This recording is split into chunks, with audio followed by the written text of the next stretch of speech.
sorry, 1989 can't take your call right now. Please leave a message after the tone. Hi 1989, sorry to bother you. We're just calling from the University of Manchester Women's Theatre Society in 2020. Yeah, we've basically been given these interviews that were done back in 1989 as part of a sociological study called the Women, Risk and AIDS Project. Some researchers interviewed 150 women about their experiences with sex and relationships. Yeah, it was kind of off the back of the AIDS crisis and at a time when it was really vital that sex was a more normal subject to talk about. There's a new study going on at the moment called the Reanimating Project, which aims to try to figure out different ways of bringing the interviews to life to measure social change. We've been given 3 of the interviews, all with women studying drama at the University of Manchester at the time. Mag 50, Mandy, and Halima, also known as Katrina. We just wanted to have a conversation with you about what things were like for you and what things are like for us. So what's different? What's the same? Yeah, maybe get back to us if you're not too busy. Okay, bye!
Banging.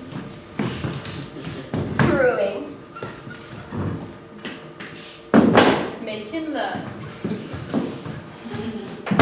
Grumpy pumping. Banging. Piping. Pumping. Humping. Copulating. Sleeping together. Playtime. Fornicating. Hanky-panky. Having sex. Having relations. Mating. Boning. Hooking up. Making babies. Putting the P in the V. What is sex? Sex is when a man and a woman hug and then the woman gets pregnant. Isn't sex just rolling around in a bed together naked and kissing? That's what I saw in a movie once. Do you see that lady dog? I saw a girl on TV, and the man and the woman were kissing, and then the man went down, and her eyes were rolling back to her head, and like, she was breathing weird and like making weird noises. Like she was enjoying it? I think so. It's hard to tell. I always just cover my eyes at those bits. Are you supposed to enjoy sex? My mum works in a hospital and she says that it's really important for boys to touch their willies because it's really important for their development. What about girls' development? She didn't say anything about that. Well, my mom says that it's okay to touch down there. Well, my mum said if you have sex, you can get an STD. That's why you use a condom, yeah. I know all about condoms and the pill. My mum won't talk to me about it. Have you guys heard of the organism? Do you mean orgasm? I tried to ask my mum what an orgasm is, but she wouldn't tell me. Why just ask your dad? Ew, no way I'd ask my dad that! In church, they say you shouldn't have sex before marriage. Yes, definitely, it's a sin. Yeah, it's a special connection between a married couple. You know, I found a Judy Blume book in the library that only year 9s are allowed to read, and there was a girl in it talking about her pubes. Well, I found a book in my sister's bedroom, and it had loads of pictures in it, and it even had a step-to-step guide to sex. Well, my cousin has actually had sex. And she said the first time that it hurts and you bleed lots and you make lots of weird noises. Right, listen. All you need to know about sex is that it's not a thinky thing, it's a feely thing. Look what I do.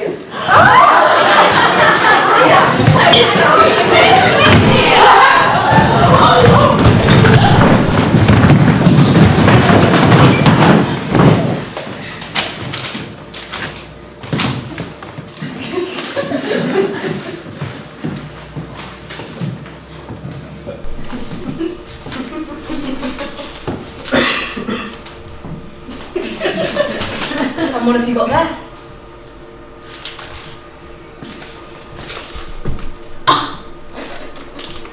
Does someone want to explain what this is to me? No? No? No one? Okay, well, let me guess. Is it a rocket? Fruit arrangement? Or a cannon? An aubergine? Do you think this is funny? What is so funny about the peanuts?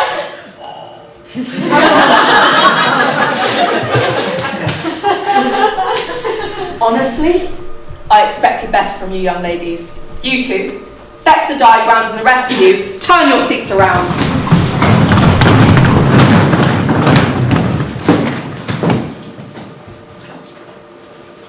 Before we begin, let us bow our heads in prayer. Holy Mother, Virgin Mary, may you watch over yourselves, and may they look to you as divine examples of virtuous virginity. And may the Lord protect these girls as they navigate through sin and sex. though but that they should not know, but that they do. With your blessing today, I shall teach. Amen. Amen. Okay, so when a husband and wife come together, this is the holy act of sex, from which sprouts a baby.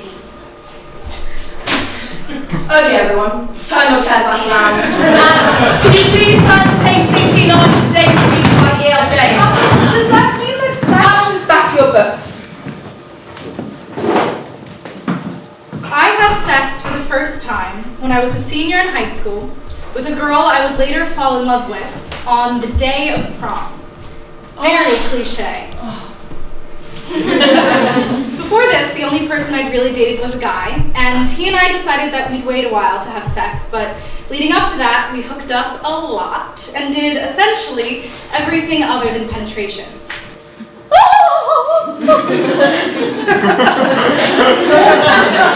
And then we broke up, and I thought, bummer that it had to end before we got to have sex. And then I met the girl, and I realized that what I did with her and called sex was exactly the same as what I did with the guy and called something less than sex.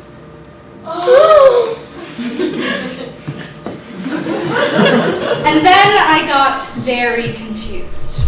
My whole life I'd been told what sex was. That it was when a man puts his penis inside a woman's vagina. And I'd been surrounded by friends who I thought definitely knew what sex was. So then he went down on me, and honestly, it was eh. So I was like, do you want to just have sex? And he was like, nah, I'm kind of tired. So I just sucked his dick. And then, I think he enjoyed it. It was fine, but... Yeah, I don't know. For me, I just don't like picking up or being eaten out or whatever. I just prefer it if we just have sex. Yeah, same.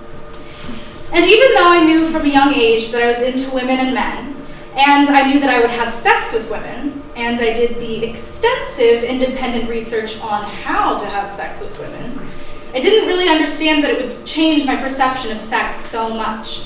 I was surrounded by a world that made sex seem so clear-cut and obvious, and I didn't really realize until I did it how untrue that is. I started to think, well, if what I did with the girl was the same as what I did with the guy, had it been sex with him? How come with her I could call it sex, but with him, when there was the added possibility of penetration, somehow it was lesser? I think it was something he wouldn't let himself think that anything else was as good or as serious. That it just wasn't proper sex unless penetration was involved. It was just an extension of snogging, really. It was foreplay, even if it happened afterwards or during or whatever. It was still just foreplay. So I expressed all this to the girl I was sleeping with. In my new conception of sex, what he and I had done was included. What if, at some point, we had started to have sex and I hadn't even realized it? And she was, understandably, hurt and angry that I hadn't thought all this through before fucking her. But she was also kind, and at some point she had undergone her own redefinition. And one day she essentially said, sex is something that is mutually agreed upon. You and I were having sex because we both agreed we were, and whatever the two of you decided you were doing, you can't change that in the aftermath. And that made so much sense. Sex is just an understanding, and whatever the two people who are doing it agree on as sex, that's what it is. I feel so much more freedom now in all of my sexual experiences that I don't feel like I need to define what act with a man or with a woman makes something sex. Because sex is different every time, and it's so free and exploratory. And to me, it's so much more about pleasure and sensuality and orgasms than it is about saying, well, at this point, after doing many other sexual things, we began to really have sex. After dating the girl for about 4 months, in an off-again period, I had penetrative sex with a guy for the first time. And the morning after, one of my best friends asked me, so what's it like now that you've really had sex? Because I'm a queer woman, what the world had taught me sex was just simply couldn't apply to me. But for many women, because it can apply, it does. You didn't see that it was one of a variety of things that you could be doing together? No, as far as he was concerned, anything else was nice and alright, but it wasn't quite proper sex. Although it was alienating and uncomfortable to realize that what the world saw as sex didn't include the sex that I was having, ultimately, in some way, it helped. It gave me the opportunity to question my conceptions and to realize that the sex that I'd been taught about in school, on TV, even from friends, was formed from a really heterosexual and patriarchal perspective that is, in many ways, designed to limit our understanding of female pleasure and desire. And through realizing that this couldn't apply to me, I've realized that I wouldn't really want it to anyway. Although it definitely took a while, I've found a lot of freedom and choice, and I've gotten to focus on the sex that I want to be having. And that sex is really great.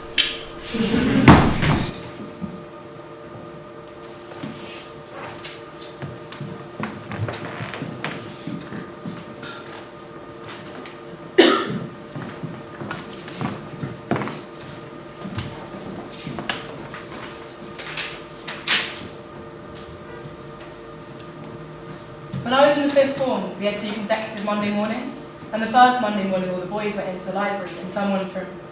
Girls, we have a very special visitor today. A wonderful friend of mine from the Catholic Family Planning Service. Some title like that came along to... She's going to teach us about the rhythm method. The rhythm method, yes. Except that she didn't. When a man and a woman come together in a sexual way, it will be the most intimate physical expression of their total union, which means that this union is sacred. And can only be explored after marriage. Is that understood, girls? And the next week all the girls went in.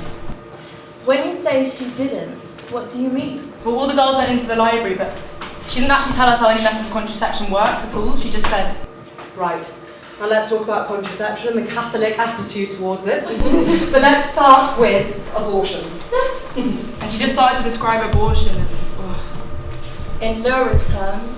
Just buckets of blood and screaming babies. Screaming really awful and terrible. By this time, 2 girls in my year had left because they were pregnant as well, so it was quite bizarre having this talk. What was your reaction to this discussion on abortion? Did you think, yes, abortion is disgusting? No, I thought she was really wrong because I didn't think abortion was wrong, but I didn't know why. I just didn't know how to argue with her. I felt a lot of things in school. I felt really frustrated, but I didn't know how to articulate it at all. She went through all these different methods of contraception, and she talked about the pill, and she said that you could die from being on the pill, and then that was basically what she said. So I'm a health visitor, and I visit a woman in Cardiff, and she is dying because she's on the pill. And everyone was for, oh my God! And that was it. And that was it? There were no other forms of... Yeah, she discussed all the different forms, but I can't remember what she said now. She talked about condoms and she said... No. That really ruins sex for everyone. I mean, especially for the men, and that's just not fair. Then she said... And remember, you can always get pregnant even without having sex. She didn't quite say how. But everyone in the room was just like... Oh God! She kind of hinted really vaguely what she meant. So your imaginations must have just run riot. And then she said... So, when you're married, you can come along to the Catholic Planning Advisory Service and we'll tell you all about it, okay? I'm going to give you a little hint. It has a little something to do with temperature. Thank you so much for that wonderful lesson. Say thank you, girls. Thank you, miss. All right, back to textbooks. There wasn't any forum for discussion at all.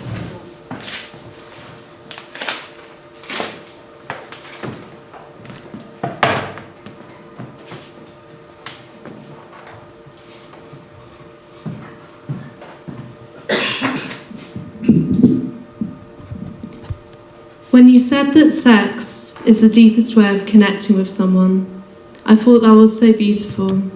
But I didn't know what to say because I'd never had sex like that. I'd never had sex at all. But I wanted to believe you. And when we held each other, that felt like the closest that I'd ever gotten to something sacred. In the moment when I looked into your eyes, I felt the whole world spinning around me. I was trying to reach across the divide between the worlds that separated us. Religion was there from the beginning. Smiles at the sermons spoke a secret language. Whispered conversations about saints in the church and afterlife in the cemetery. Talking about scripture in crackly voice notes. You made me think I could believe in God again, or at least that I should. You knew something that I didn't, felt something that I couldn't. So it shouldn't have surprised me when it was in bed with us two. Yet it shocked me when you didn't want to speak about sacred things, when we were at our most vulnerable, when I'd revealed myself more than I ever had. I guess that's what happens when we say something is sacred. We draw boundaries around it. Sometimes we use religion to say sex is the opposite of sacred, a contamination, locked out of what is pure, banging on the holy gates. With you, we built those walls inside sex, a maze of ideas I didn't understand, tripwires that I shouldn't cross, so many things that I left unspoken. I still want sex to be sacred, even if I don't believe sacred exists, even if I don't want the rules that come with it. I want to lose myself to something greater. I wanted to draw hallelujah from your lips, drew patterns like curling smoke from Sabbath candles up and down your back. You said I'd make time stop for you someday, but I never did. And now you're like a god to me. I feel like you're watching me, watching my life.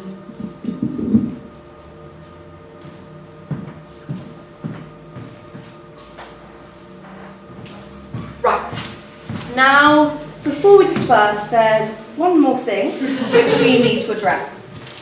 Now, I am aware that what I am handing you might be exciting to some of you girls, but what I want you to remember is that these are only for after you are married. Do I make myself clear?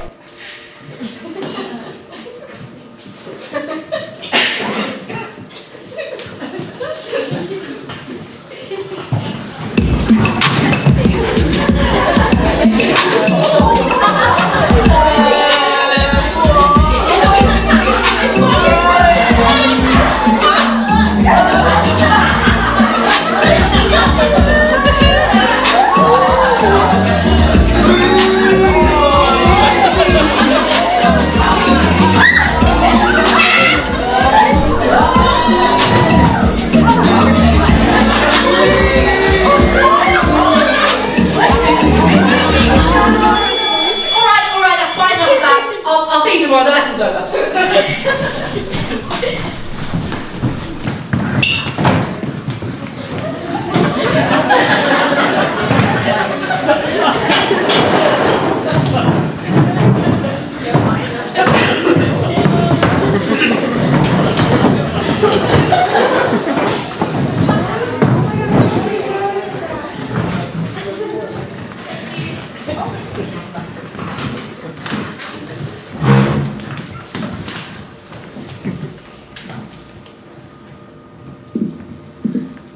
Hallway makeout sessions, do's and don'ts. Advice on packing in pleasure when doing the deed at full speed. Are teenagers having as much sex as Riverdale thinks they are? 14 things no one tells you about losing your virginity. 20 ways to use your boobs in bed. Why are there pimples near your vagina? Read more to find out. Your orgasm face. What he thinks when he sees it. Untamed for JJs. Guess what sexy style is back? His bum. What the size, shape, pinchability of those sweet cheeks reveal about his true self. These hot moves will start a bonfire in his pants and his heart. I just wanted to start off, dive straight in, talking about sexuality and differences between men and women. I wanted to ask if you think of your sexuality in terms of physical things like orgasms or emotional needs like getting close, relationships. That's something which at the moment is difficult for me to say really because I'm still quite career-minded. I don't really want to feel. I do tend to feel that I could really commit to a relationship, or one where it's more about getting really close and sharing things, but it's one which would in some ways hold me back. So, do you think there's an incompatibility? Yeah, I feel like you can't have both. Bopping on top will give you both the most stimulation. Go deep with doggy, you're sure to get a whiff. Think of his shaft. Like the outer curve of your breast. Tap it gently between your palms, almost like you're volleying a tennis ball. Do you know one thing that hasn't been said about sex yet? Not eco-friendly? It could be a sign that he'll trash your relationship too. Keeping it current. Introduce donuts into your lovemaking.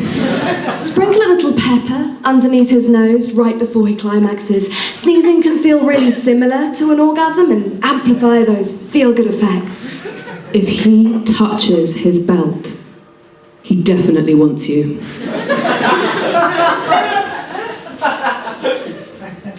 Embrace the erotic potential of insect repellent.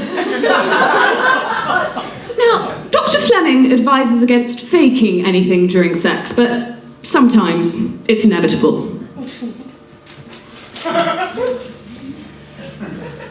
Do you think of your sexuality in terms of physical things, like orgasms, or in terms of emotional things, like getting close or relationships?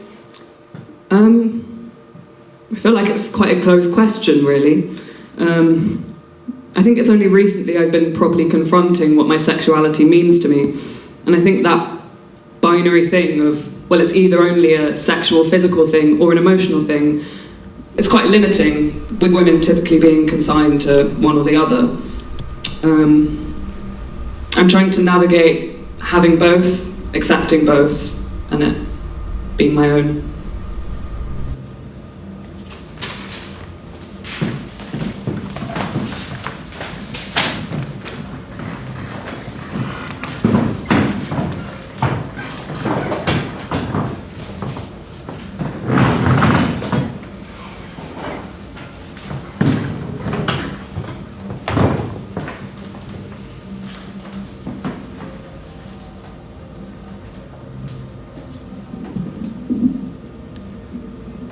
I think because there was a mixture of boarders and day people, but boarders had so little contact with women. There were women teachers there, they saw the women teachers, and there were always loads of porn magazines being passed around. So they would see porn magazines from when they came to school at 11, and they just had a really bizarre idea of women and what they were like and what they were supposed to do, which I have never encountered. Although the other school I went to was really sexist, it was in a really different way. They weren't so harshly critical.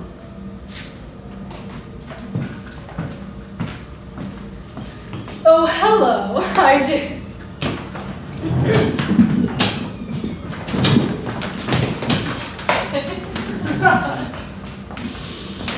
Oh, hello. I didn't see you there. You know a better wife gives you a better life. Isn't that right, Karen? Ha ha, so right, Ken. Would you fetch us our prototype, please, Karen?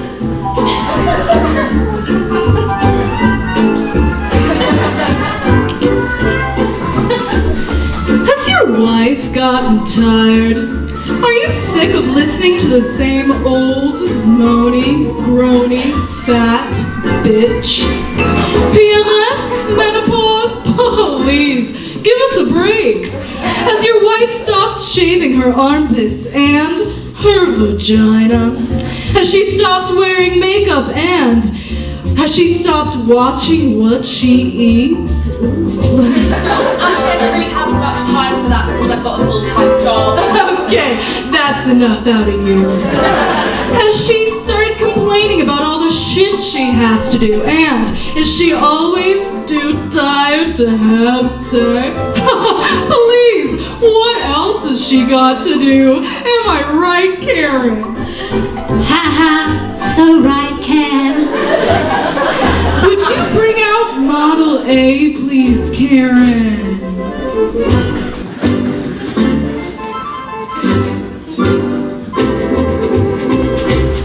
Model is the perfect wife.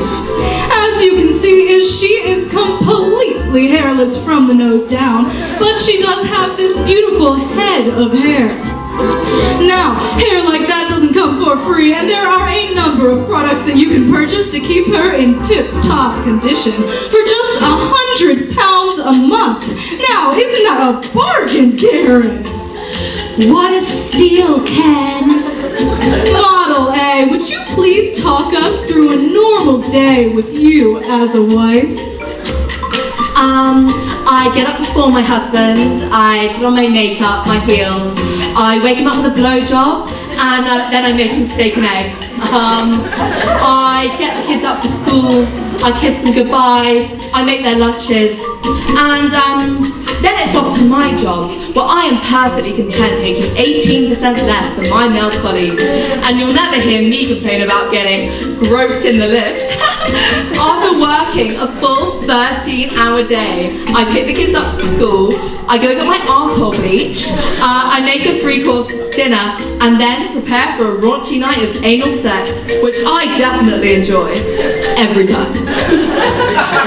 Thank you very much, Model A. Model A is extremely bouncy in the bedroom. She has a very perky bottom, and we don't sell any models below a D cup. All Model A consumes is raw kale and porn star martinis, and she comes with a built-in birth control, so you'll never have to use a condom. If you'd like to order the perfect wife, please call the number on your screen below. And remember, a better wife gives you, and say it with me now, a better life.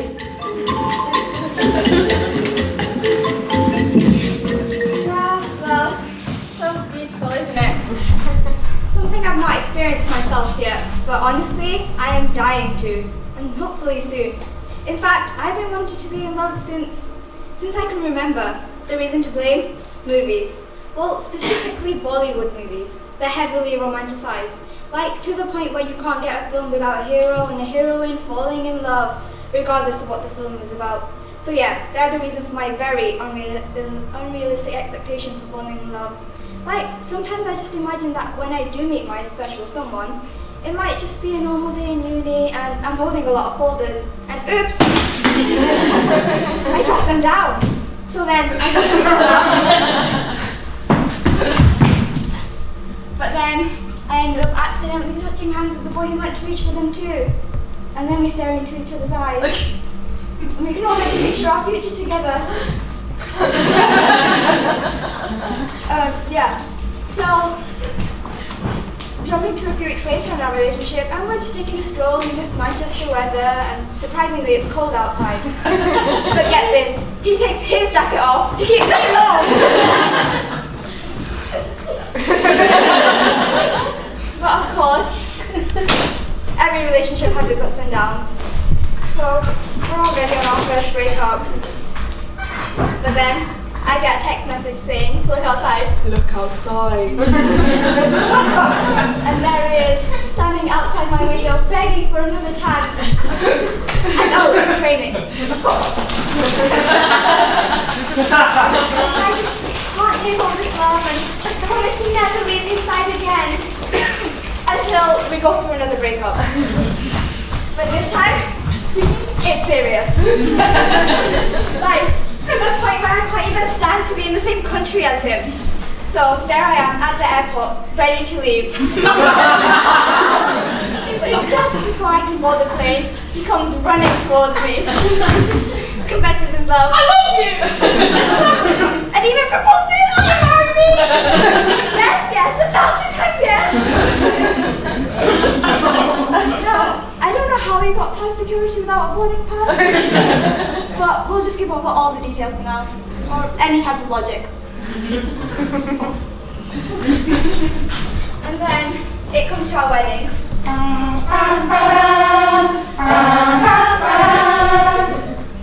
He looks so handsome as I walk down the aisle, and I can see him crying at how beautiful I look. And just this moment, we say I do. I do. I do. And then we, after we say I do, and then I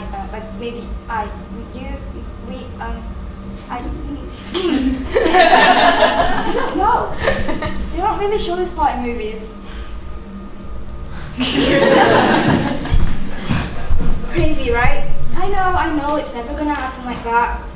I think. No, of course not. Maybe he'll just like slide in my DMs or something like that. But I'm not wrong to believe in soulmates. I do believe there's someone out there for me. I just have to find him. So I'll keep believing and hoping, because hope is a beautiful thing, and no one can take that away from me.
I just had sex for the first time.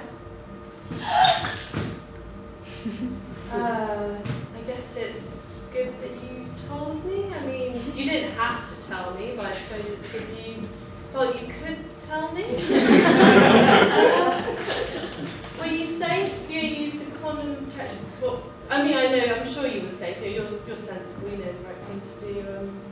And you like this boy? Well, I don't really need to know that, do I? It's a bit personal, isn't it? We didn't really talk about these things in my day. I don't really know what to say now. Well, thanks for telling me, darling. Have a nice day. You've had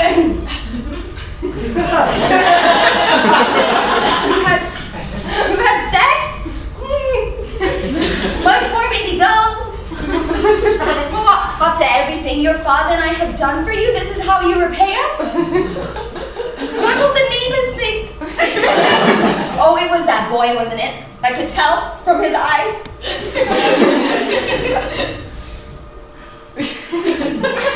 I can't look at you anymore. This conversation is over. Oh, darling, I am so pleased. Do you know what? I feel like I've been waiting for this day for years. If you need anything, just please let me know. I've got so many condoms. This is so exciting. Who was it with? Tell me everything. Oh my God, it was that gorgeous boy that was around here the other day, wasn't it? Oh, well done. Honestly, darling, I would. So proud of you. It was good, I think. Yeah, it was nice. It was just with this guy from school, and yes, we used protection, but I enjoyed it. I just wanted to, it felt like the right time, and he knew what he was doing and everything, so. It was a little bit awkward, but like funny awkward. It was good, yeah. Thanks for asking.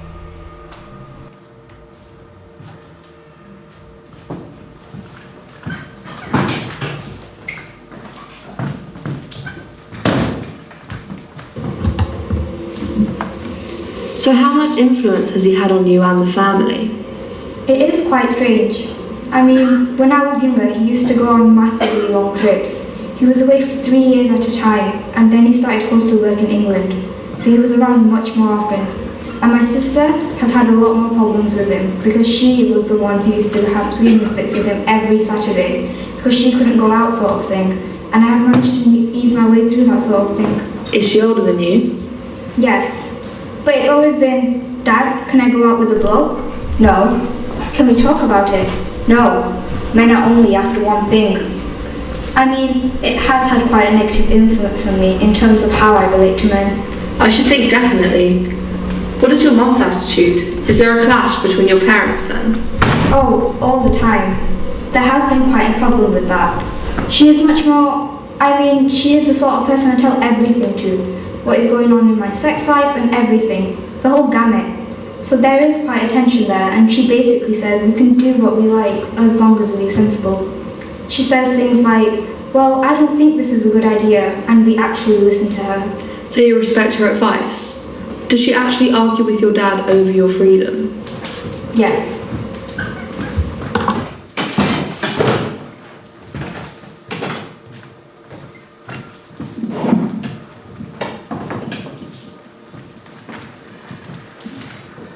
Hello, I'm Sophia.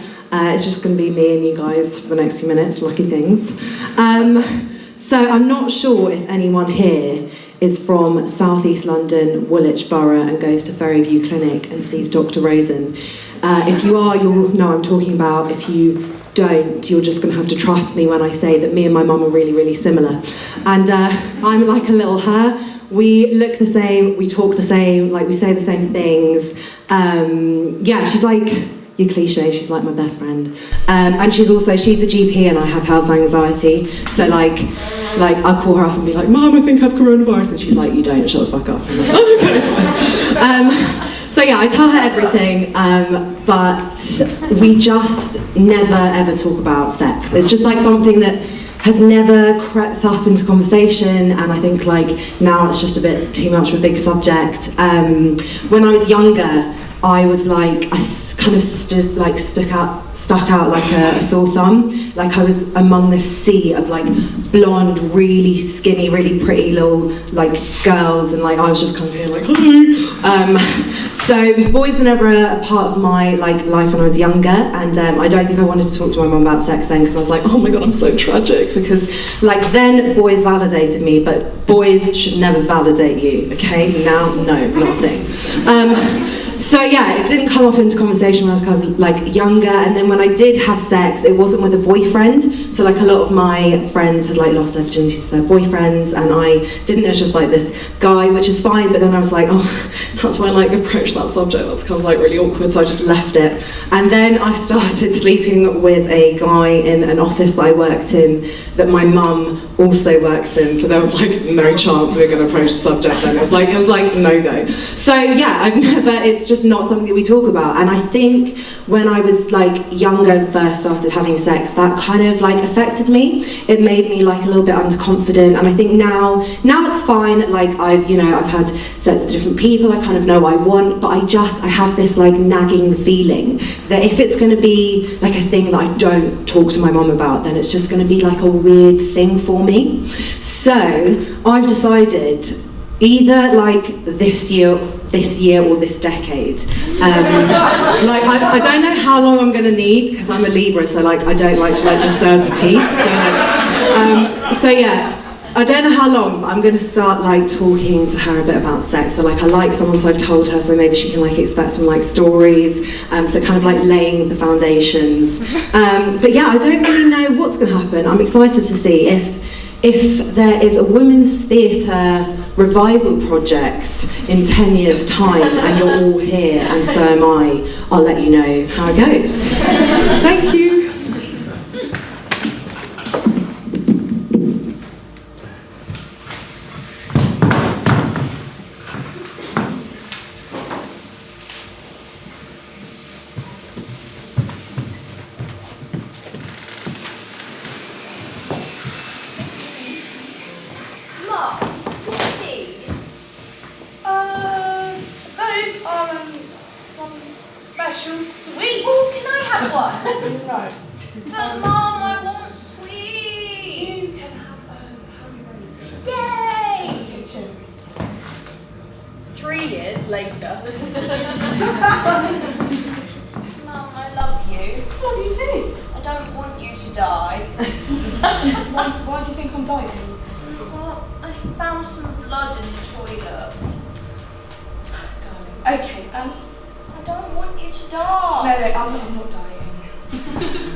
A woman goes to the toilet.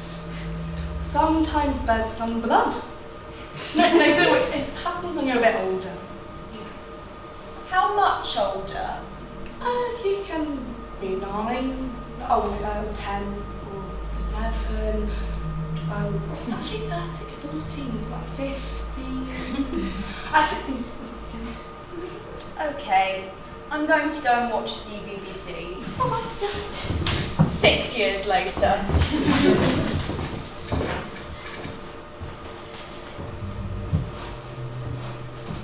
Hello, darling. Hey, Mum. I'm in the toilets at school. Is everything okay? Yeah, I think I've started my period. My daughter's a real woman! Sorry. What do I do? So, what you should do is go to the office and they should have some pads. And just ask, can I have a pad? And they'll give you one. Okay. Or if you feel a bit nervous, just put some tissues in your pants. And then I'll get you some pads when you get home. Thanks. Love you. Love you too. Bye. Bye. 3 years later. Okay, darling, it's time for the sex talk. No, fine, absolutely. Listen. We need to talk about safe sex. We really do. Because you don't want to be getting one of those STDs, I'm telling you, very, very bad. Do you need any condoms? We've got plenty. Oh my god. Do you want me to show you how to use a condom? Because we learned in year 7 with the banana. That was ages ago. Like, if you need to talk to me about anything, I was 16 when I started having sex. I did not need to know that. Just look, if you need to talk about anything, I am here for you. Thanks, I really appreciate it. 5 years later. So, I think that I should wear those trousers because I haven't been on a date in so long. You're not wearing those trousers, it's not the bloody 80s. I know, but I'm so nervous, I'm really nervous. Okay, it's fine. Okay, what do I order when I get to the restaurant? Menus have a lot of things on them. Maybe you read the menu when you get there and see what you fancy, but no spicy food. Remember how you react to spicy food. You always say, I'm going to get the spicy dish, and then you can't finish it, and you drink loads of water and can't continue a conversation. I do really love spicy food. No, you don't. Okay, right. So I'm not wearing the trousers, no spicy food. Okay, got this. Got this. You look great. Should I wear the trousers? No!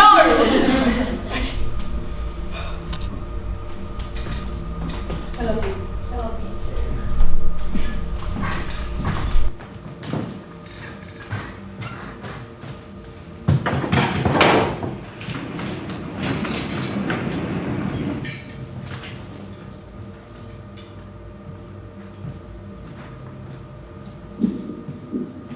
An extract from an imagined interview with my mum.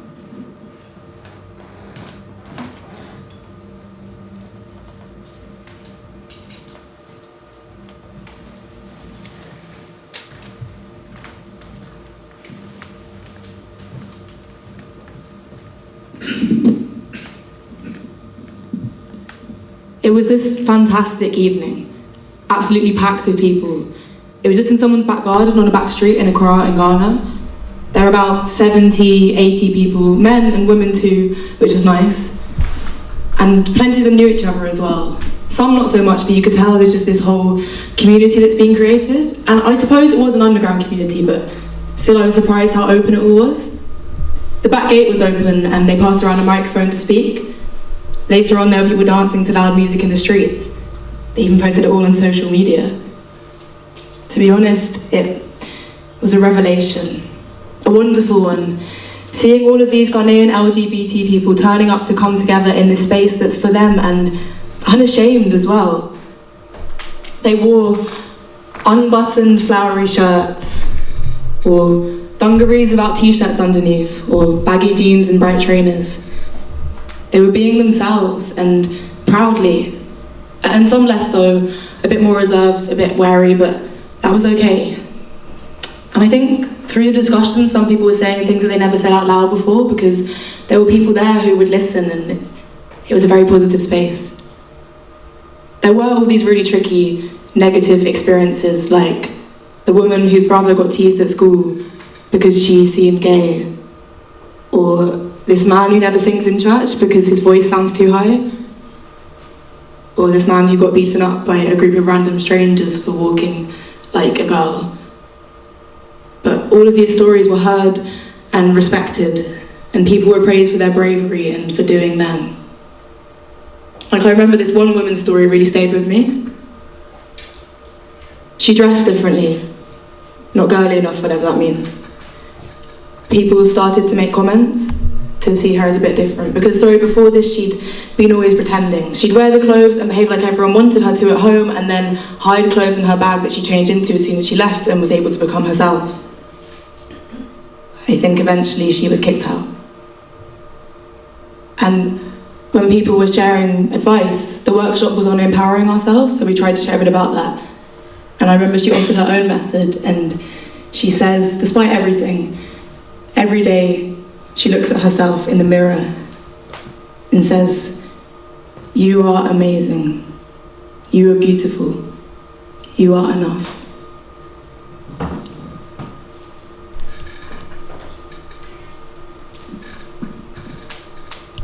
My daughter and her friend were there too that evening. I look over at them sometimes and think, wow, yes, that we're lucky and our lives in the UK are so different, but also what a privilege, for me too, to be able to hear these experiences and people's lives and to be motivated and inspired about things in our own lives because of how they still are in theirs. And of course, it's always ironic, the colonialist influence on it all.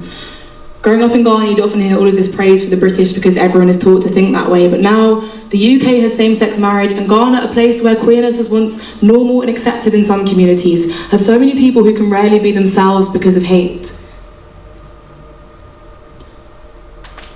Last summer, it was a few months after I'd done this workshop, I think, I went to Black Pride with my other daughter. Being in that space, this huge park of so many people of colour who all share this part of their lives or their identity, and my daughter got whisked away by this group of other young black queer women, and there was delicious food, some jollof in there too. Then later they were playing Dave, I think it was, I do know about Dave now, and Lizzo, and then black queer icons like Janelle Monáe and Little Nas or something, and it was phenomenal. This feeling of complete freedom and acknowledging how lucky that freedom is and how rare, but saying it shouldn't have to be rare because right now we're here. And knowing that you're maybe celebrating yourself or the person next to you and also all those people back in Ghana, I think that's so special.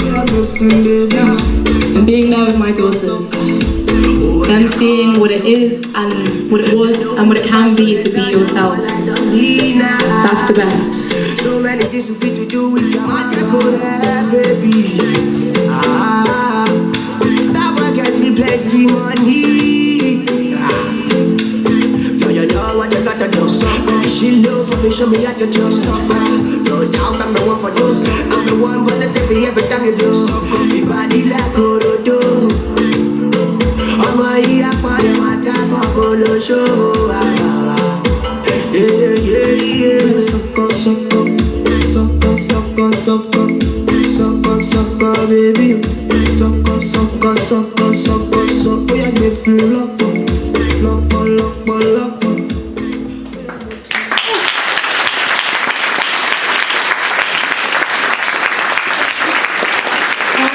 We're now going to have a 15-minute intermission.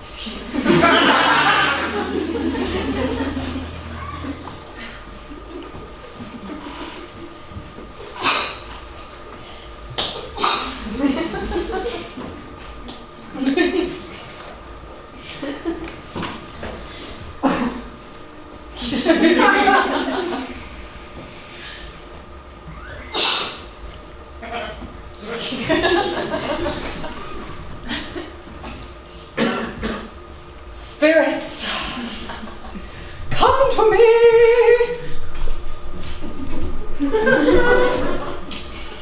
Ow! Fuck, crap.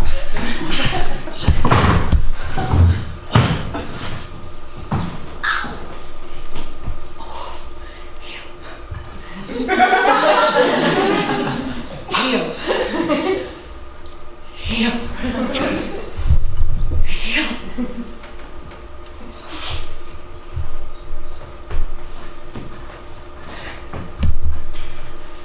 Enter. Enter. Enter. Enter. And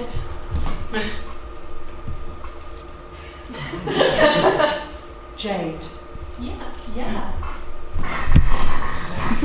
Sit down, Jade.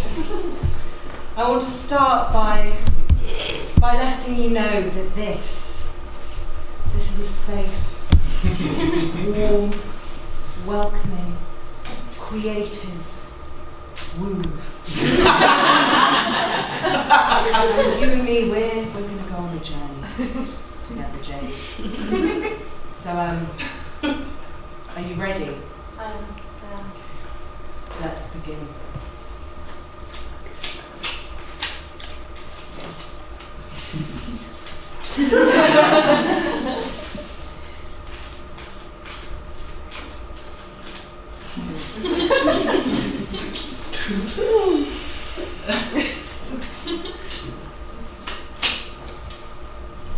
The inquisitive one. Jade, you have some questions on your mind.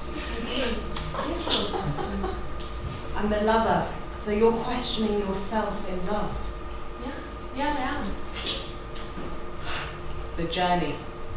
So you're on a journey, Jade. You're questioning yourself in love and you're on a journey. It's interesting you say that. I guess, I do have a lot of, I am questioning myself a lot in terms of love. I mean, I think I'm kind of looking for that, like, special someone, like the one. That person who just kind of gets you.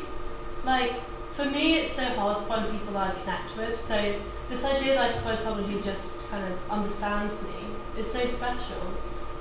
I mean, I met this guy once and I felt like we kind of understood each other on this like amazing level. But then later it's like he didn't know me at all. I don't know. And other times I'm like, why am I even looking for the one? Like, why am I trying to find someone to complete me? Like, I'm fine on my own, really. I don't know. Yeah, I have a lot of questions about that.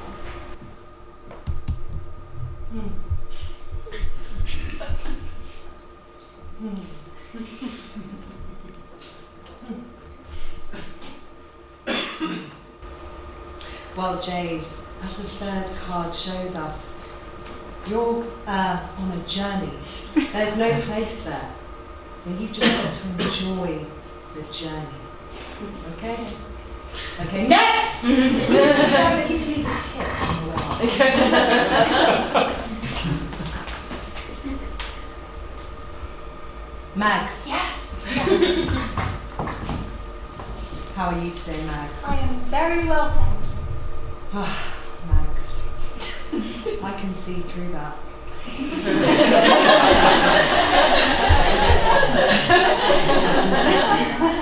I don't know what you mean. It's fine. We'll get to the bottom of it together. Should we start? Great. The pair of lovers. You're in there, Mags. But a storm. So it's not an easy relationship. Thunder, I mean, it's a rocky one. I don't know if you could call us lovers exactly, but we're not friends, although we're trying to get there. But it's fine. I swear it's fine. But we've tried so many things. You know, we've tried so hard to be okay with each other since we broke up. We tried getting back together, but obviously that didn't work. And we've tried meeting up sometimes, and then we just fall back into these old patterns that just don't fit into our lives anymore. So we talk about our feelings, and then we kiss, and then we freak out, and we don't talk to each other for weeks on end. It's just,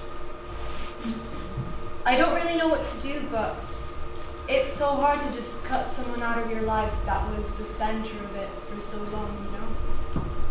But it's fine. Well, Max, I think it's going to be okay. In fact, let's ask another card. A clearing sky. Yeah, you'll be out of it soon. You'll be fine. Next! Yeah, just leave a feedback form with my receptionist. Hey. Riri. Yeah.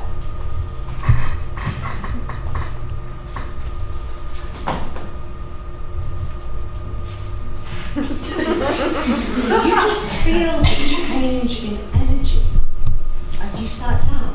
Did you feel the powerful energy? Can you feel that pinky kind of like glow, like that power? Wow. I think we should get straight down to the cards. A queen. This is a powerful queen's energy you're bringing into this room. And a lion, it's not just power, this is bravery. You're at a strong point in your life right now. Mm-hmm. But the lion cup, so you haven't always been the brave lion that you are now. Yeah, I think I'm feeling pretty positive at the moment, just doing what I want to do, you know? Because there was this point a little while ago, I got rejected by someone. I had a crush, but it was like one of those really big, like, life-consuming ones. And with that, I decided to speak to the person, just say how I was feeling. And I think it really helped just to speak to them and confront it, even though I already knew. And now that person, we're friends, and I didn't know if I would have been able to be about that chat. So now, a few months on, I've decided that being open and going for it is the best way. So I just go up to people, I say what I'm feeling. Maybe I make eyes, or shimmy across the dance floor, or straight out say, how you doing? Or not quite that, but you know. And I get rejected, or I don't get rejected, but I just face it and let what happens happens. And I think it's made me feel really free. I'm just living life, you know. Well, Riri, I think that's evident by the fact that you are shining bright like a diamond. In fact.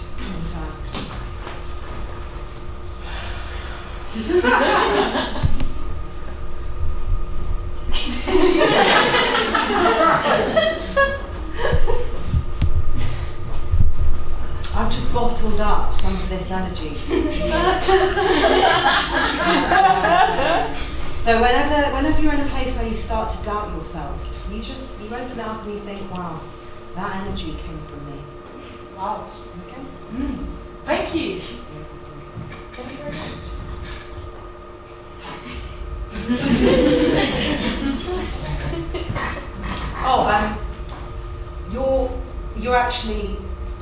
You're my last client, so do you want to just take the chair?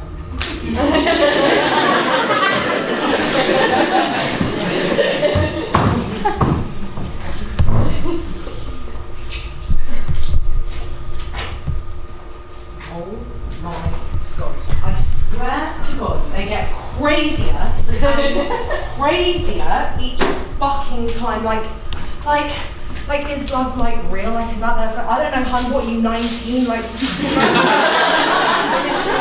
I don't know, like, why do I care? And then it's like, can I be friends with an ex? It's like, well, I don't know, maybe like if you're meeting up with him like every day, what am I supposed to say? I need a new job. I need a new job. It needs to stop.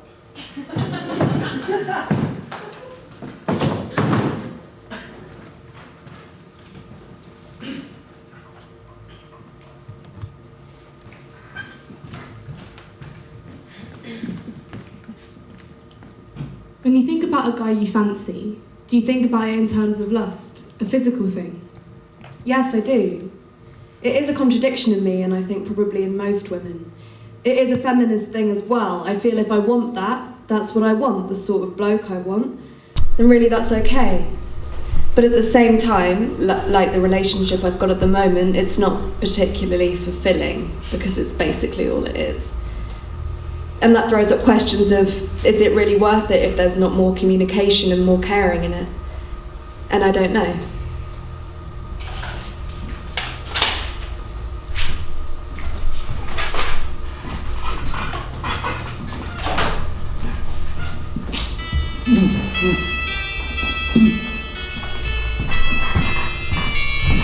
She held his hand quite tightly, afraid to let it go.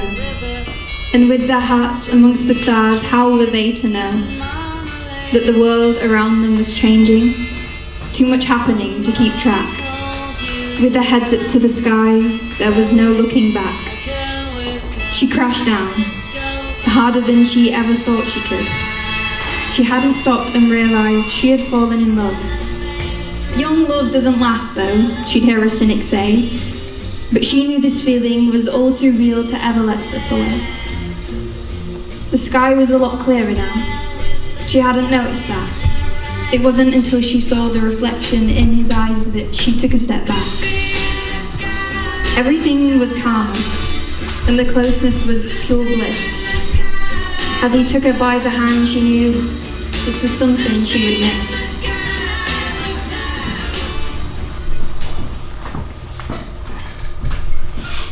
So I went out with a bloke from school for quite a long time, for about 4 months before I slept with him. And I went to see him in Germany, and his parents were away, so we had the house to ourselves for ages. And he was just a really nice bloke, and that was really different. It was the first person who you'd really enjoyed? And it was really nice.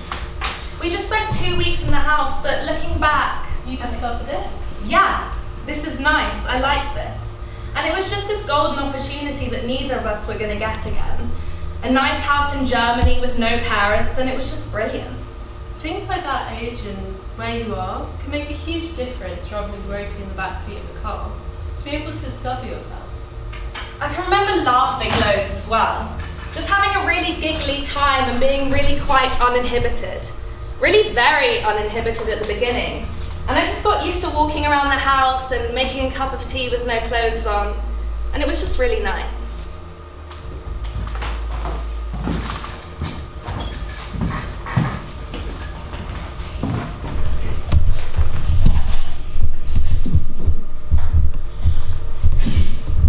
There is so much pressure to fall in love, to find your partner, your soulmate, the one true love of your life. It doesn't matter that I'm 19 and not ready for the rest of my life. It's like there's this weird law of nature that the longer it takes you to fall in love and have sex, the less likely you are to ever fall in love at all. I've never been in love, but it's not like I haven't loved. I know I have. I know I love deeply and with my heart, but somehow that's not interesting. Nobody wants to hear me gush about how much I love my friends. When I went home for Christmas, I met up with a group of girls I once would have called my friends. Well, I still would, we haven't kept in touch. I hear from them maybe once a year, but it was really nice. Everyone was chatting and telling each other what we had been up to, when, inevitably, the conversation turned to relationships. And finally it was my turn, and 6 eyes turned to me. What about you? Any boys? So I told them I had had a relationship, and it had lasted about a month. What's his name? And suddenly a chasm opened up in front of me. A gaping tear I couldn't quite stick together. And somehow, Lucy became Luke, and it slipped out my mouth. I don't know how. I'm not ashamed, I just didn't have the energy, and there wasn't the time or the interest to explain this deeply personal part of myself. Because I knew an explanation would be needed. Needed to explain this wasn't some new exciting development in my life. This wasn't news, but to them it would have been, and worse, gossip. These were not people whose judgment I feared, but rather the heaviness of facing an explanation. Every romantic interaction I've ever had, from the girlfriend I had, to the briefest flirtations at house parties, I felt I needed to explain it to those who knew about it. So much pressure to have them, and then when you do, you have to justify it. I think one reason why icons like Regina George and Miranda Priestley are so memorable is that in their narcissism, they don't have to explain anything to anyone. If it had been Miranda there at lunch, she'd have been like, Lucy, and?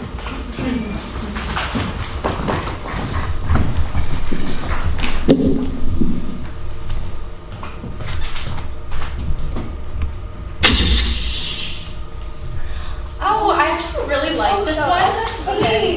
But I feel like my teeth are just so yellow. I know, You know what I mean? that's Like, exciting. no, in general, Exciting. like in life, they're just so yellow. Honestly, but I feel like I've been thinking about doing whitening strips, which I know it's so bad for your enamel and stuff. Oh, no. I do it all the time and nothing bad's happened to me. See, I'm sure we did like once. Yeah. Also, I've been drinking this detox tea, which I know it's like really bad, but I just feel like I can actually tell. Yeah. Okay. Yeah. Thank you. Okay. So do you feel like it's good though? Should Okay, can I it's really cute, but like one thing, Yeah. like maybe pull your top up a bit. Oh, Because yeah.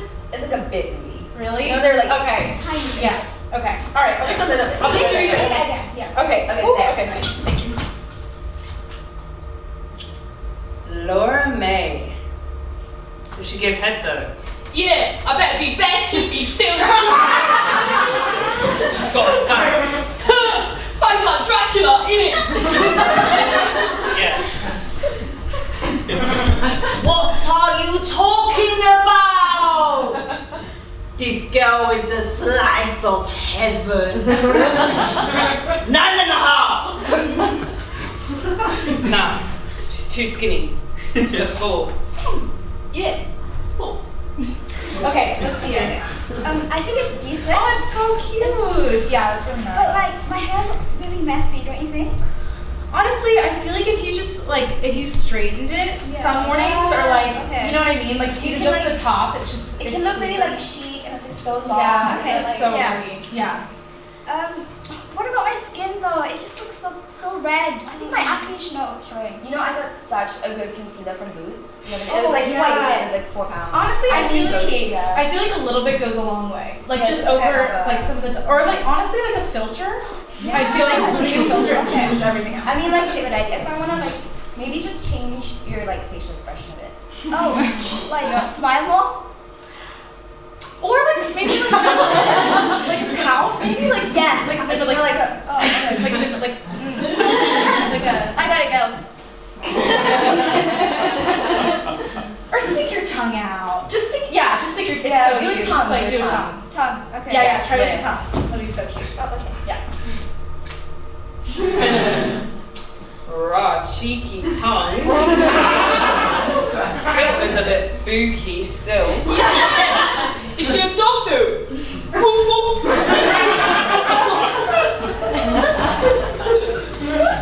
Shut!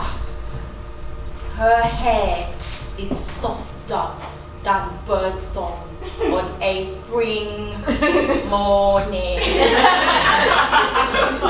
know what I think, yeah? 9.5! Flat 3. What? Fam, that's what I was gonna say! Okay, look, to be honest, though, like, do I really gotta do my brows? Girl.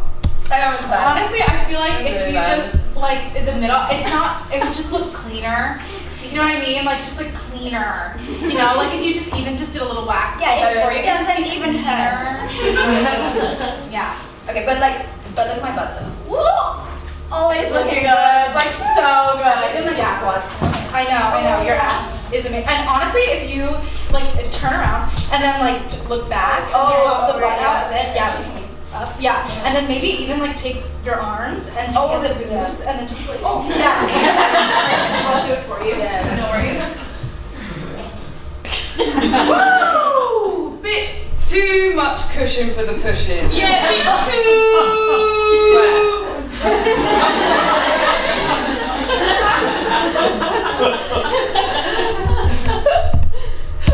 Oh man. Oh man. Oh my god. Man! This girl, I think she is the one, yeah. She is one beautiful, bountiful, boom ting, buff ting, bad bitch! You know what, yeah? I think I'm gonna say it. I'm gonna fucking say it, yeah, cause who's gonna stop me, yeah? You ain't! You ain't! No, you ain't! This girl is a 10! It's a 5. Fuck off, man! Dead ting. 4.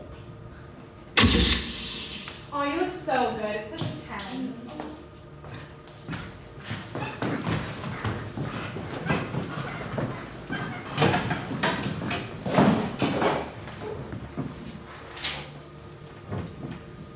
So I started going out with this bloke when I was about 17, I think, and we were going out for quite a long time, and I don't know, I had very fixed ideas of what it was like to go out with people. And it was very much the external things like holding hands and snogging and that sort of thing. And then, when he was actually saying, "Do you want to take it further?" I was actually frozen solid at the thought of it. And then eventually,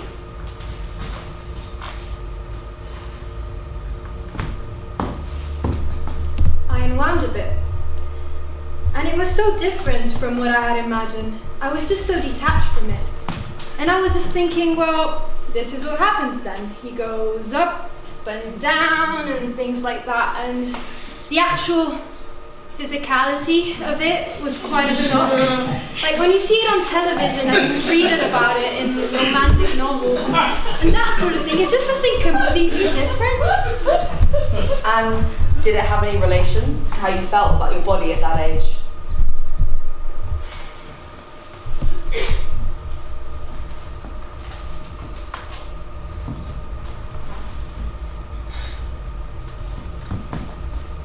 Yes. I've never sort of been happy with my body. Very few of us are allowed to be.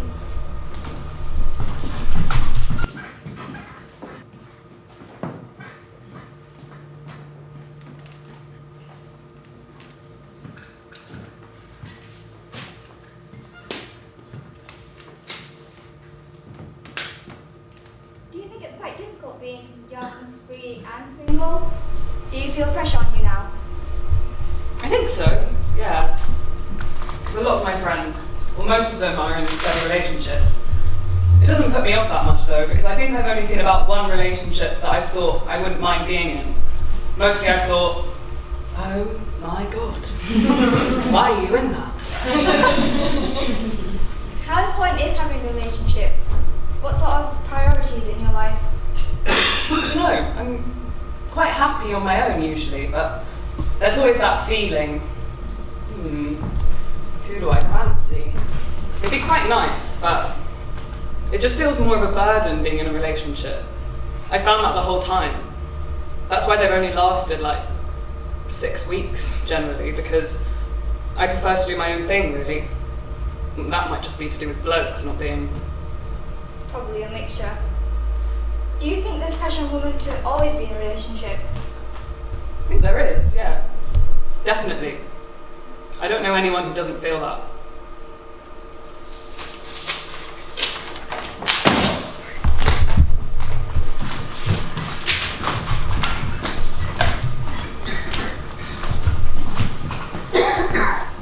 In bed with Fred right now. He satisfies me like no other. How are your Tuesdays going, girlies? Yes,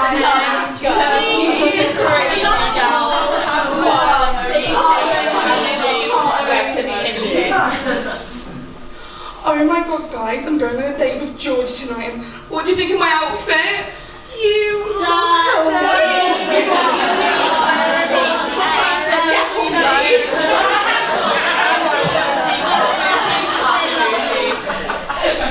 Guys, it's my 2-year anniversary. Where do I go?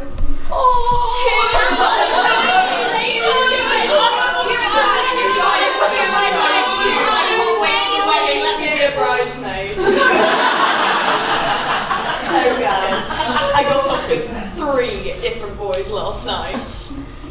You are a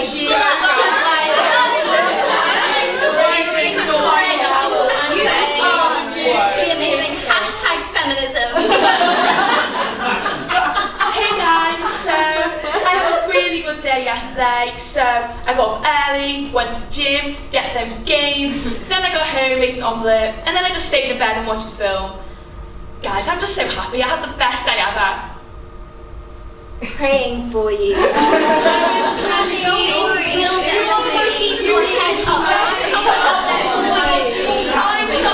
make you a fish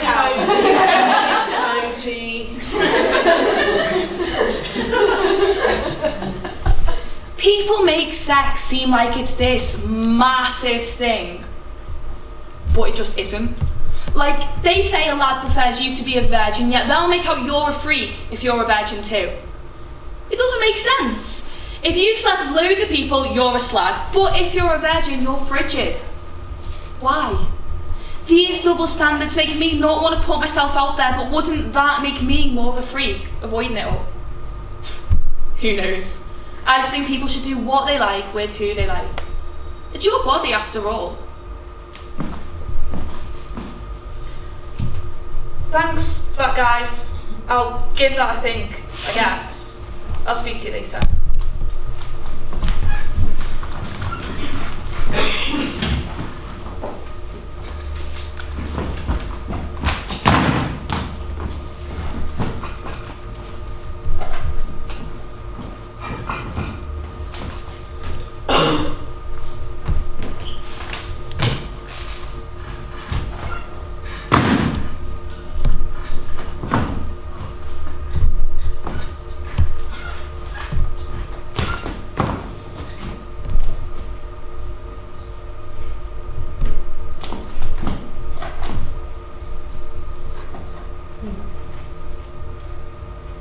What was difficult with different people really depended on who they were and who I was. So, yeah, I think it's, now listening to some of the questions, they just seem so bold.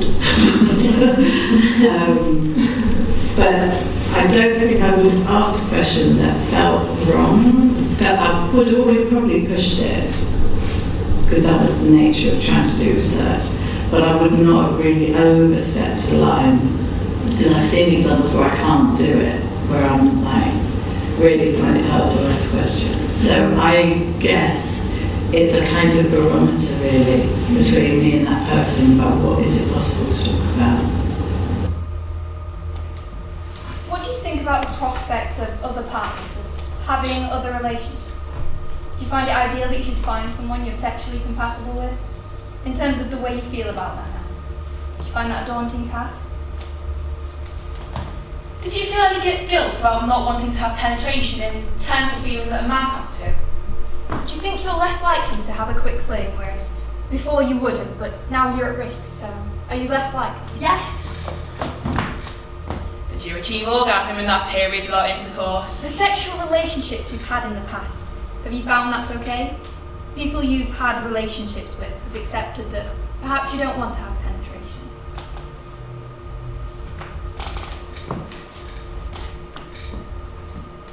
Is the idea that casual sex is a positive part of the drama scene? I mean, I guess so. When you say that you were really rebellious at home, was that because of the bad relationship? I'm not answering that question.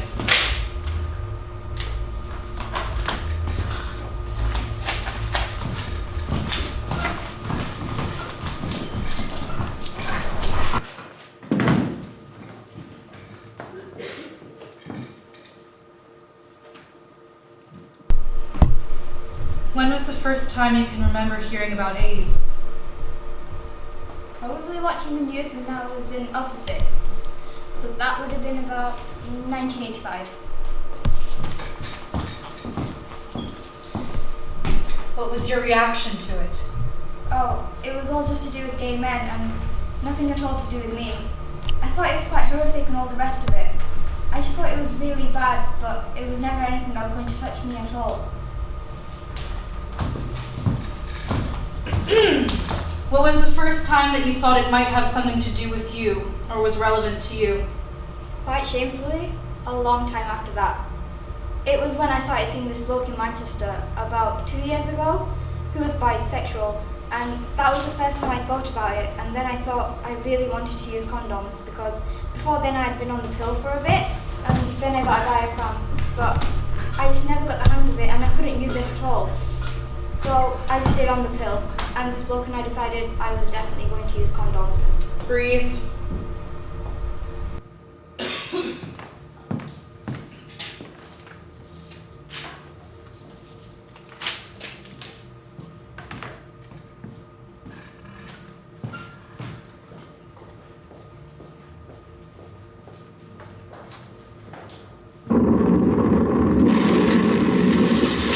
There is now a danger that has become a threat to us all. It is a deadly disease and there is no known cure.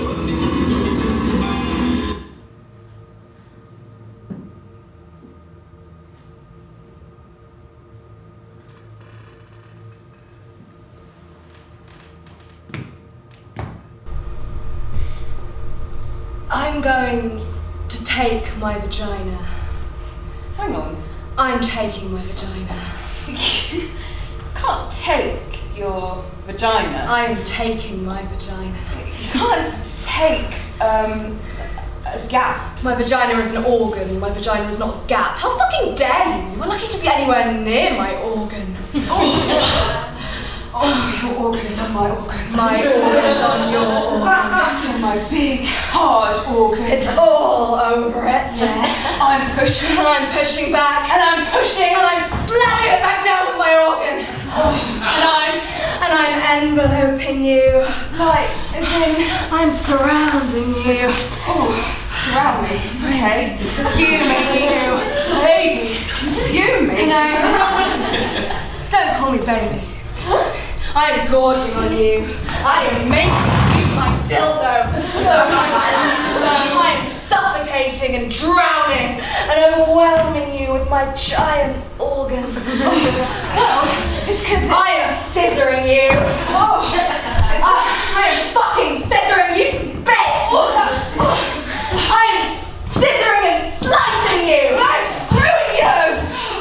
Then I am spattering you. I am fucking spattering you and dumping you and hiding you and chopping down upon you. I am blanching and locking you and draining the life of you with my massive, structured, beautifully built, almighty vagina.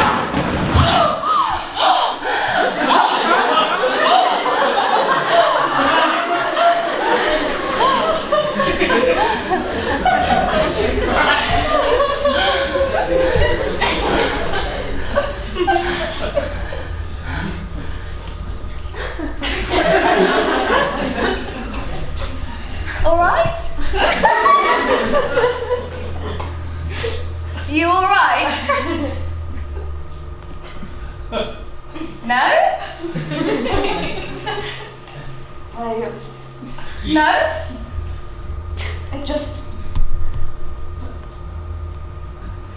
Then I will take your penis. Sorry. Sorry. I feel.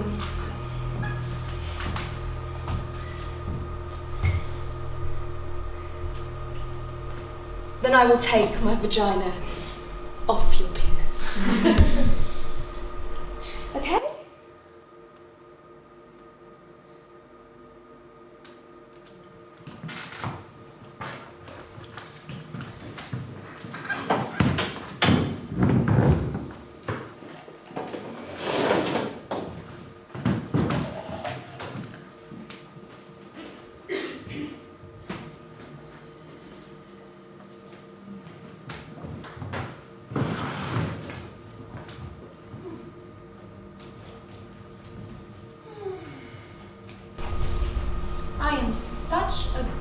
writer.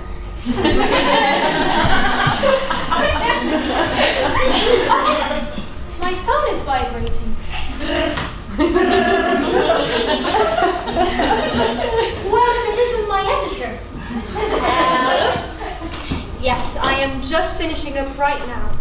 Oh, you're gonna love this new character. She is feisty, she is resourceful, she just brings so much to the what? Are you sure about this? You want me to write a sex scene? No, it's not that I'm not comfortable. I mean, it's 2020 for crying out loud. We're past tiptoeing around our pee-pees and hoo-haws. It's just, I thought we were going for something more highbrow here, less E.L. James, more Shakespeare. Okay, fine, I'll get you a draft by tomorrow. Right, okay. A sex scene. Nope.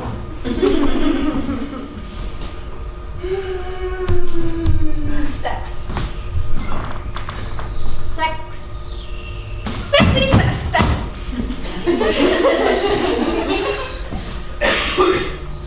Think sexy thoughts. Pee-pees. Hoo-haws. Coitus. Okay.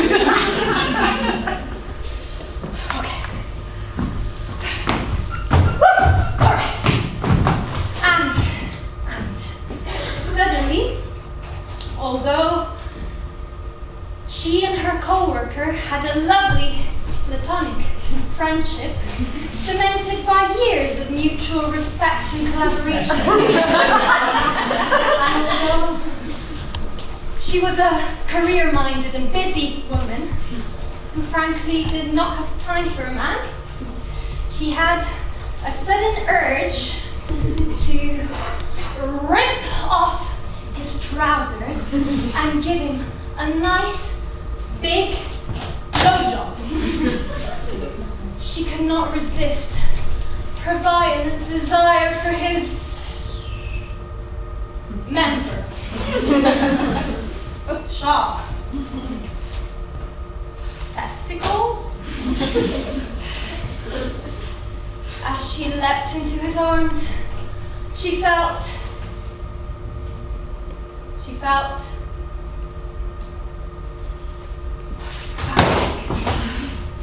Hey. Hi. It's me. I can't do this. Yes, of course, I've had sex before. I'm an independent, open-minded young woman who's had plenty of sex. What does that have to do with... You want me to base it on my own experience? On how sex makes me feel? I'll get back to you on that.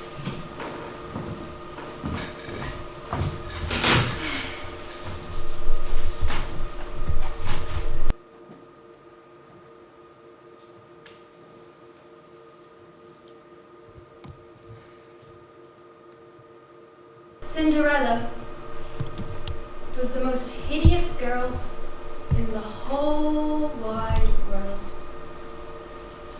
She had lovely grey-green eyes, but she was ugly.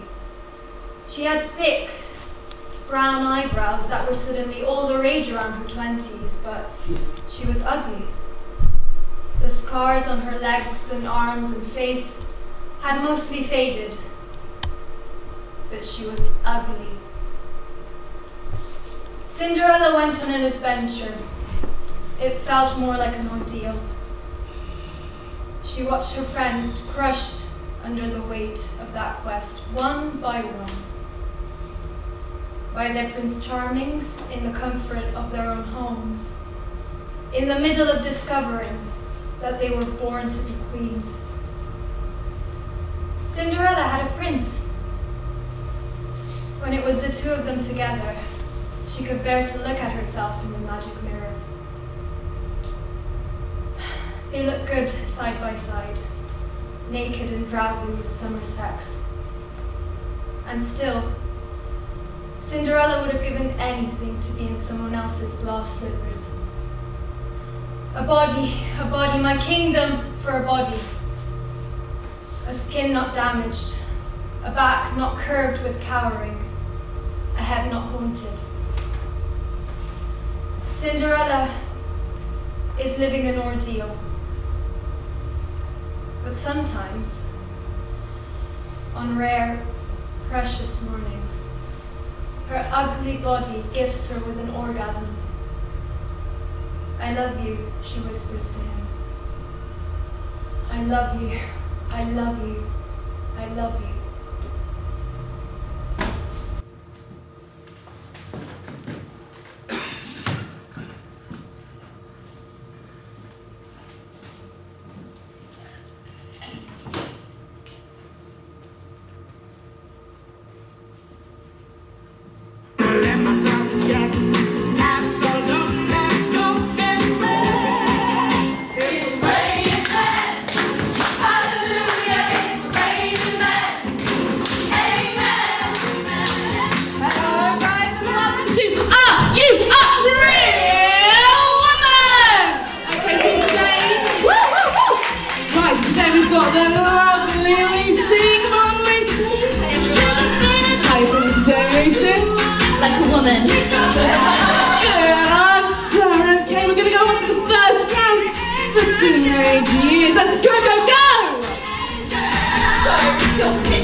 I was 15, but... Ooh. If you have sex before you're 16, you are considered a slut. -1 point for Lucy. And have you drunk alcohol before? Yeah, I love my WKD. Woo! Yes, 1 point for Lucy! Yes!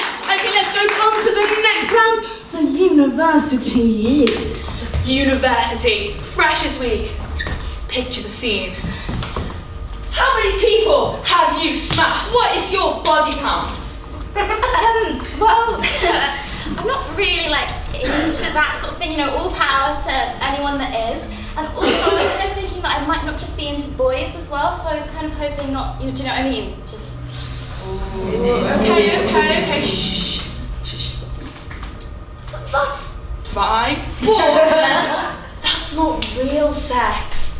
I'm talking boy on girl, girl on boy, one penis, one vagina, and one very good time. So Lucy, tell me. How many boys have you had sex with? What's your body count? I'm not really sure what you mean by sex. Okay, so this round is going a bit pear-shaped, am I right, ladies? Okay, on to the next round, the post-university years. So, sweetheart, you're at a university. You found your soulmate. No, but I got a very good job. Oh.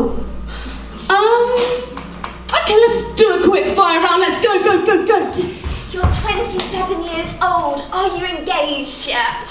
No. Do you have a house? No. Pregnant? I hope not. Living with a boyfriend? No. Living at home? I mean, yeah, but it's not permanent. Okay. Right. So, audience, it's time to decide, is Lucy a real woman? Under your seats, you will have a card that says yes or no. Go have a chat, go have a look, yeah? Have a look. There you go, lovely pencil. Yeah. Have a look. Get your cards, come on. Everyone got their cards, yes? Alright. Have a look at the cards, have a look, yeah, take a read. If your card, hang on a minute. If your card says yes, give me a whoop. Alright. If your card says no, give me a boo! Oh, audience, you're mean! Lucy. According to the audience, you are not a real woman! Bye! Okay, well, join us next week for another episode of Are You a Real Woman?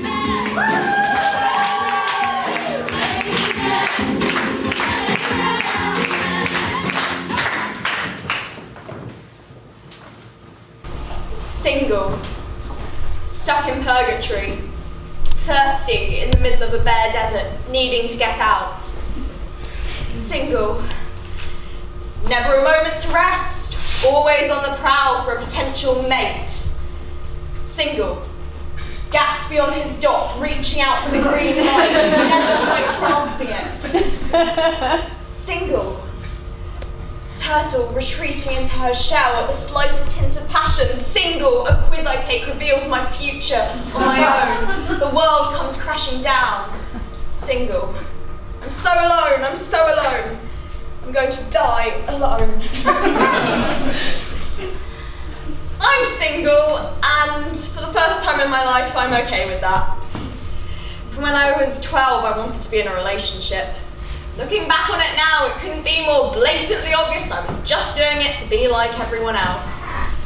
I wasn't even really attracted to anyone yet. I just forced myself to latch onto people I could have crushes on. The years went by and suddenly all my friends were dating and no one wanted to date me. I felt like everyone in the world had had sex except for me. I kissed so many nameless people, but never anything more. I felt like a kiss was all they would allow. I tried hard to feel something in those fleeting moments. I never told people I hadn't had sex, stayed as vague about it as possible, steered questions away from the risque and never have I ever, stirred in insecurity as my housemates talked about all they got up to. And when I did finally have sex, I wasn't sure I liked it that much. I told myself I'd grow to like it if I did it more, but whenever the opportunity arose, my body froze up. Can there really be a right person out there for everyone? What does it take for a couple to be a perfect match? Anyone can be a perfect match if they hide enough of themselves. I'm a hopeless romantic at heart. I write romance stories and ship together my favourite fictional couples and hope they'll get married and have children or adopt a bunch of cats together. I guess I'm gooey and emotional over my friends' relationships, my admiration tinted with jealousy, even though I know I'd feel awkward and stilted in the same situation. How am I supposed to filter someone else into my timetable? It requires emotional preparation to allow someone into your life. Facts and figures, rationality do no good in love because it is all feeling. I'm comforted by the idea I will one day find the right person. There's someone out there for you. Thank you, but if I feel this way now, why should I feel any different in a decade? Why can't they teach us the romantic or monogamous lifestyle isn't the ultimate achievement?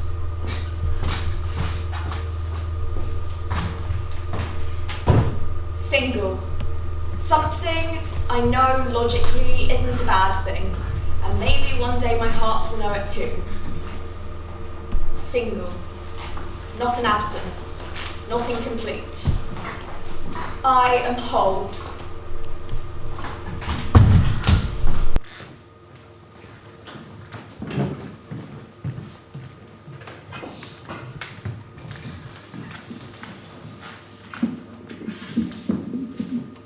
Hello, Manchester. My name's Cecilia. First gig. bit nervous. And I'm going to be performing a song called It's Not Easy to Tell.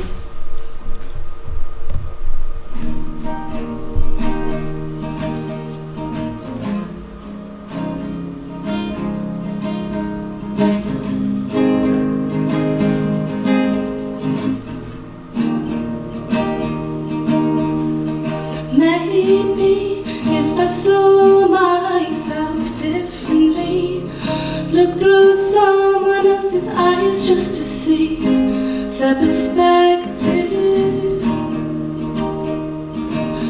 then maybe I could accept someone could fall in love with me. Never believed the possibility. It's anxiety that gets in the way. Then I don't know if I've been in love. It's not easy to tell. It's a habit of confusion. Is one type of love the same as another? I really don't know. Can you come up with an answer? Ooh. Ooh.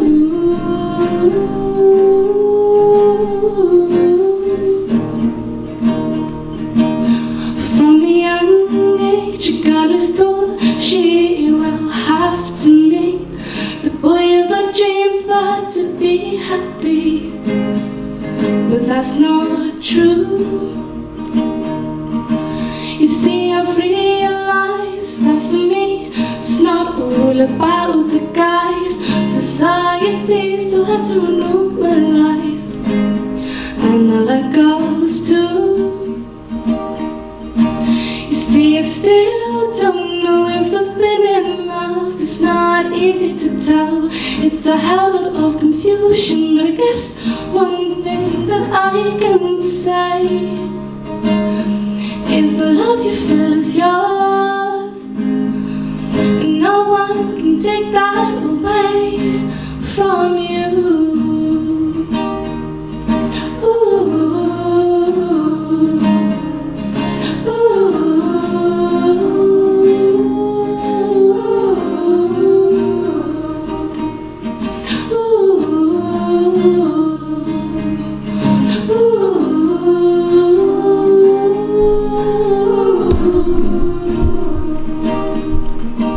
You see, the love you feel is yours, and that's beautiful, and no one can take that away from you.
This is my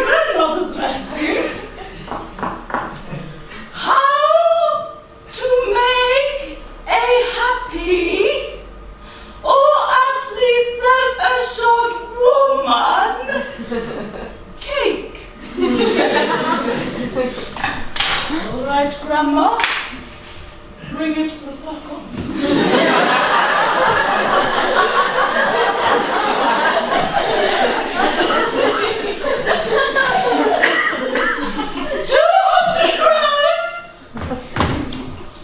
I'm not giving a fuck about patriarchal expectations or something of a similar consistency. I don't even know why I'm mixing it because it's the first one.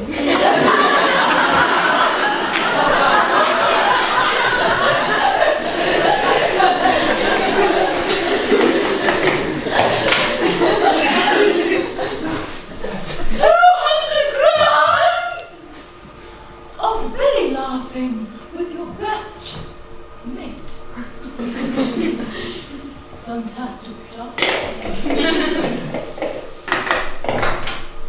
4 eggs!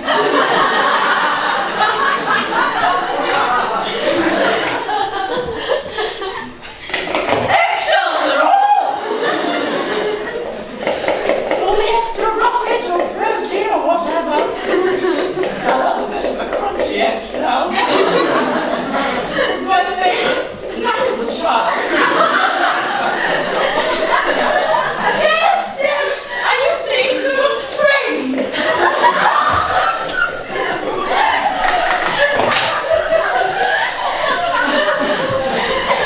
What's next? 200 grams of self-raising positive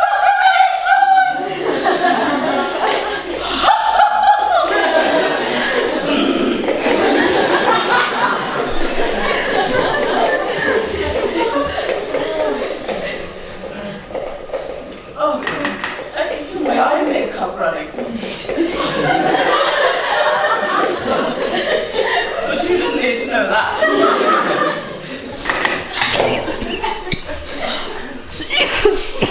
1 teaspoon of pure fucking sass. It goes far. 2 teaspoons of chocolate brownie. Cake and cake. Together. That vigorous mixing. But it doesn't stop there. Grandma, how did you know? I knew that old bitch was a psychic. I did pint of an Izzo Club night mixed with a cup of a Sunday of aggressive self-care.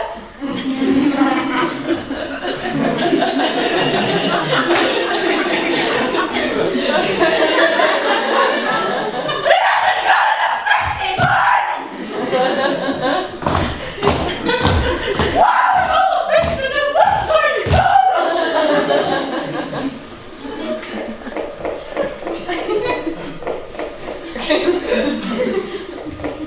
I don't know what all these people are doing in my kitchen.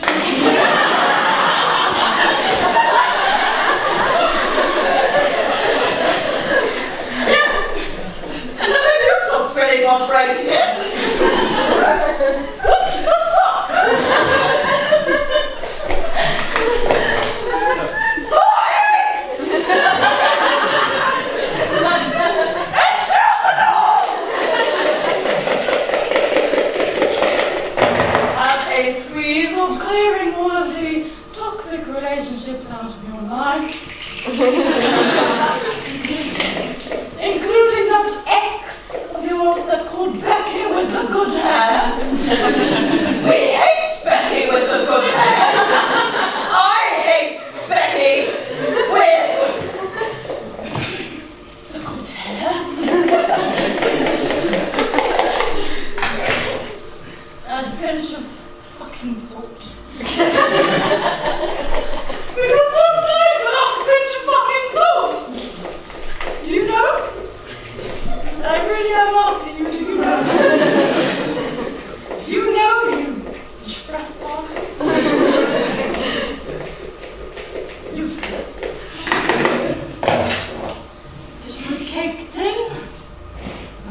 get Dennis cake.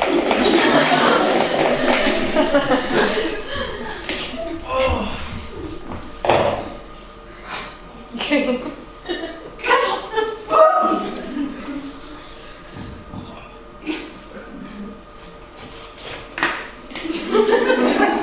Everyone does that, right? I'm going to put it into my preheated oven.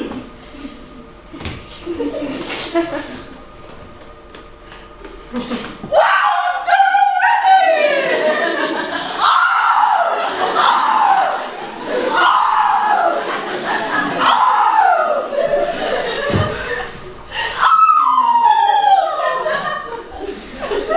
I've just punched myself. Gesturing like a bitch. They're now surrounded. No. Okay. Now this is why you should always use a tea towel or oven gloves, also known as protection. For the love of God, do not use condoms on your hands. Get a cake out of the hot oven. Because that would be foolish. I have not done that.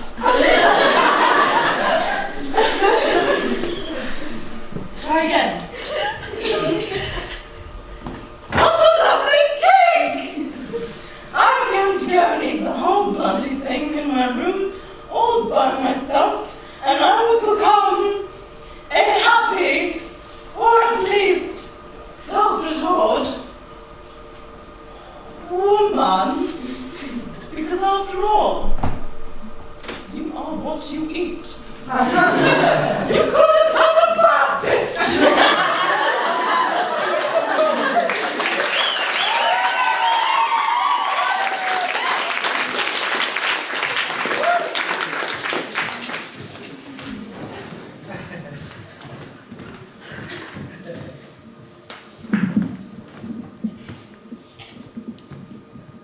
What sort of relationship do you want? What is your ideal?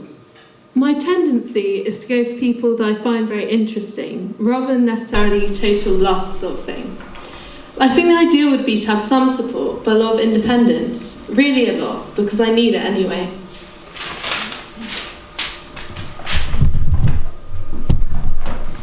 When I came to uni, I was approaching the end of my first relationship. It was choir girl meets choir boy, afro meets curtains, dramatist meets musician. I first had sex when I was 18. He came out for dinner to meet my parents, and after an evening of lots of food, nerves and red wine, we stumbled upstairs. My friends had gotten me a condom as a 16th birthday present, as you do, and so I fished that out of the memory box and we got straight to it. In hindsight, I probably wouldn't use a condom that old or that shit now, but we were horny virgins, so truth be told, I wasn't really thinking about it. And it was easy, cozy, not like the horror stories I heard from friends, and of course, done in a flash. We went to a Catholic boarding school up in the depths of the Yorkshire countryside that was connected to a monastery. Benedictine monks in long black cloaks lurked around every corner, and so sex was almost completely reserved for the holidays. The next 2 years, give or take, were filled with secret cigarettes after mass, downing bottles of wine before the school pub on a Saturday, family holidays, festivals, family dinners, and a lot of time spent in bed. But the summer before I came to uni, cracks started to show, and within 6 weeks of getting here, it was over. And to be honest, I broke. Since then, I could probably count the number of sexual encounters I've had on my fingers. Unfortunately, not many good ones. It turns out that to most of the men I've encountered, the vagina resembles something like a PS3 controller. You'll probably win if you prod at it enough. Or an ice cream that's melting really quickly.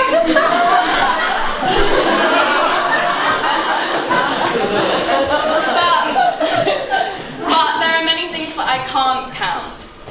Nights in with my chosen family, all-nighters finishing essays, tears, spliffs, techno nights, sorry, moments of pure joy. I started to love my body, my belly, my boobs, my mind, and the cracks were filled with gold. I've slowly but surely built myself from girl to woman with the help of some really amazing people. Lots of gold. I used to pride myself on my neutrality, on being the middleman, the cool girl. A younger version of me might tell you that I'm not into politics, or I don't mind, or I don't believe in a bad person, although that last one lingers. But now I've realised that neutrality isn't an option, not where we are now. Our very bodies are political, and our hearts, they're precious, and I choose to look after mine. And in terms of sex, well, I'm taking my sweet ass time.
Injustice, even in places where it's not that easy to do so. So if you're ranting to a group of feminists, you're trapped in an echo chamber, maybe you like some vague girl power post on Instagram, that's really great, but we need to call out sexism when a girl we don't particularly like gets called ugly or a slut or a prude.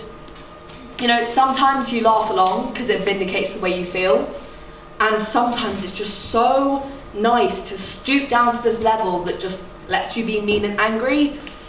And sometimes you nod along because it feels like the worst thing in the world to say what you think to a room full of sneering people, when all you really want to say is, don't use that word, or don't act like that, or don't speak to me like that. But mostly, I let people get away with things because I want to be polite. It's both a very female and a very English affliction. There's this ever-present need to say sorry or be diplomatic when all I really want to say is, fuck you!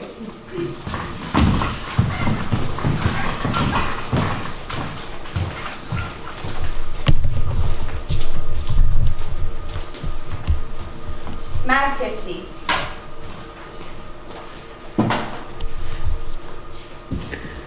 Mark rang up and said, Arnie has turned up and I know you'd like to see him. I know it would be nice. Why don't we go to a cottage for a weekend? And I'll just make it possible for you to see each other, sort of thing. And I thought this was a real change on Mark's part. Mark brought 2 friends along, and so we went on this weekend.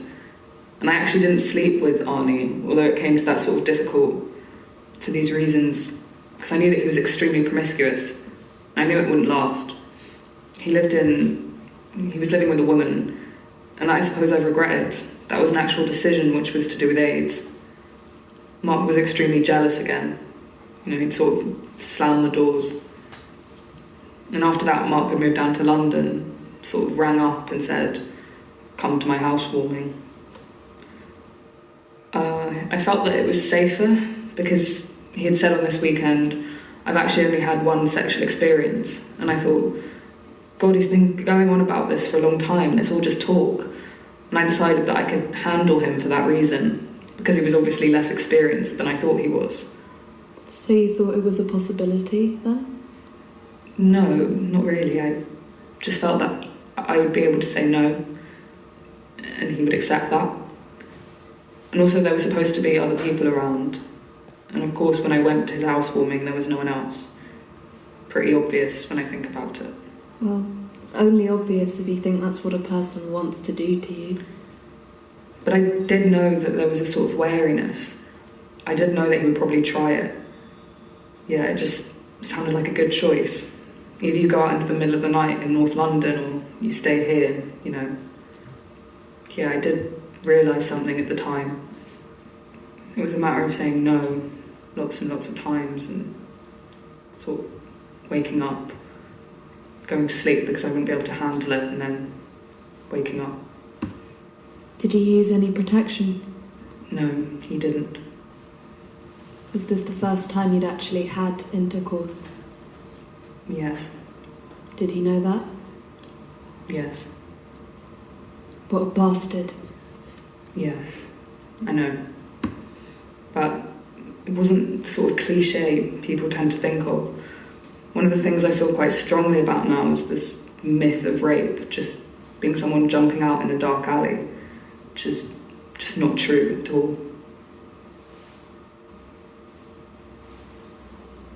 Rose, rose, rose, rose, shall I ever see thee wed? I'll marry that I wilt when I am dead. Rose, rose, rose, rose, shall I ever see thee wed? I marry that I wilt when I am dead. Shall I ever see thee wed? I marry that I wilt when I am dead. Shall I ever see thee wed? Shall I ever see thee wed? I marry that I wilt when I am dead.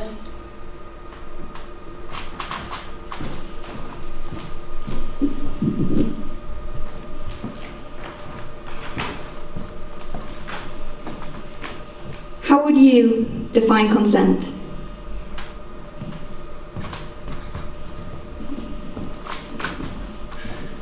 Are there good and bad reasons for wanting to have sex?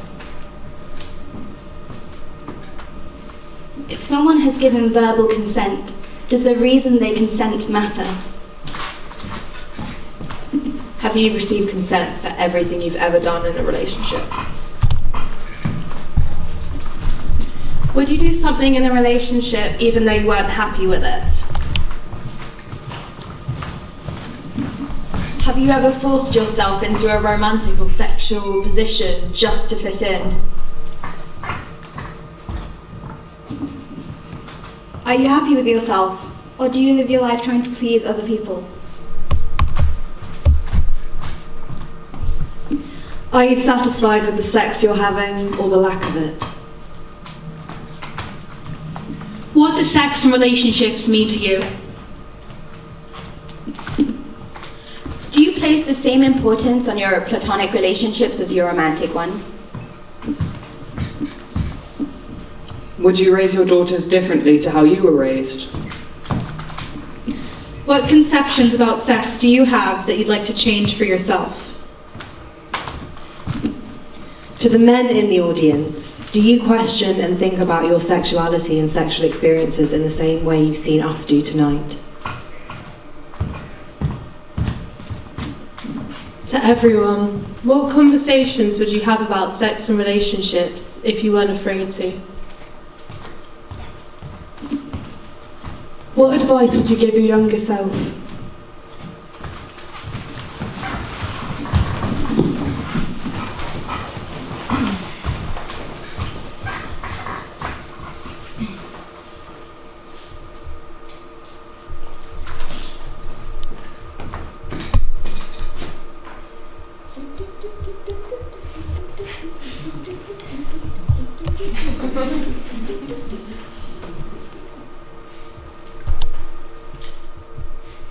Hello? Hi. Is that younger past Megan? Yes. This is future Megan. No, don't worry, it's not a prank call. This is real shit. I'm phoning to give you some advice.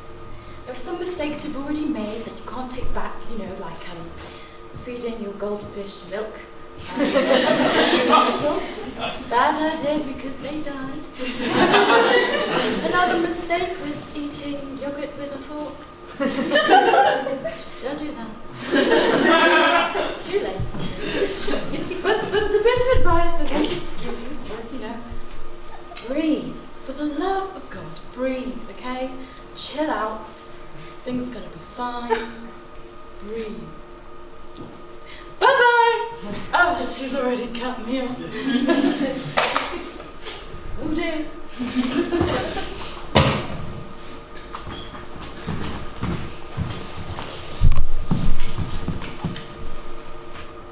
Hi, Sarah. I know we've had a difficult relationship, but you have more to offer than you think.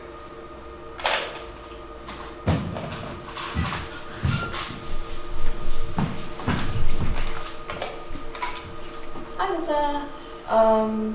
You're not the only person that feels the way that you feel. I know it feels like it now, but you're gonna be okay.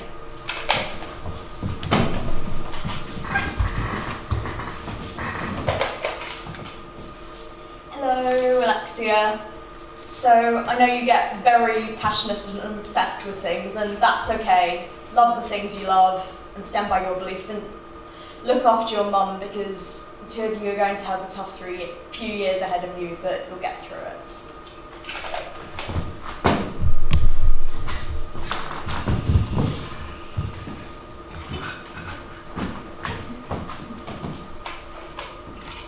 Hi Chloe, I just wanted to tell you something. You don't like Avril Lavigne's music. You like Avril Lavigne.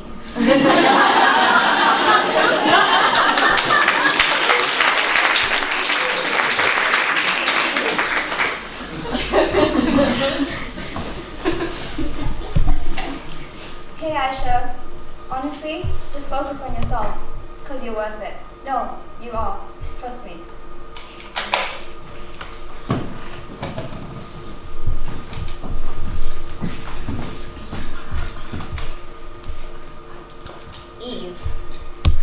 It's okay to take up space. In fact, you kind of need to.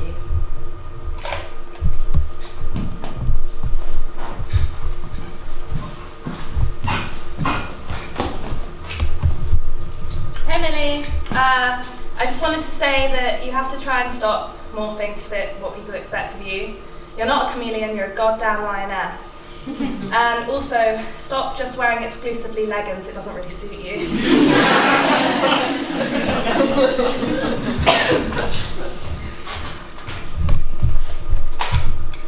Hi, little Luna. I just wanted to say, you don't have to prove yourself to anyone.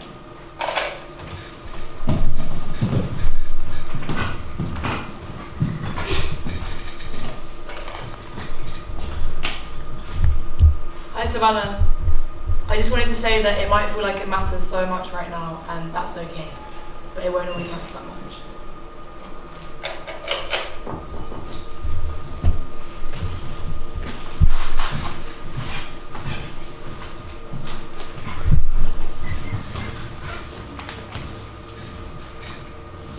Hey little ham. Get some therapy, you crazy bitch.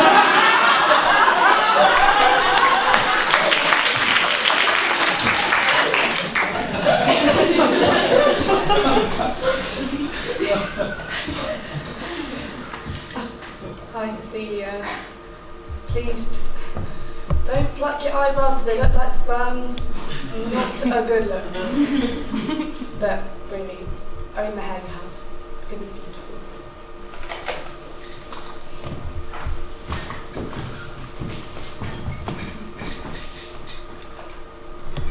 Hi Sophia. I know you have no self-confidence right now, but you're gonna very soon meet people who make you feel powerful and talented and worthy and beautiful, and you should really hold on to them.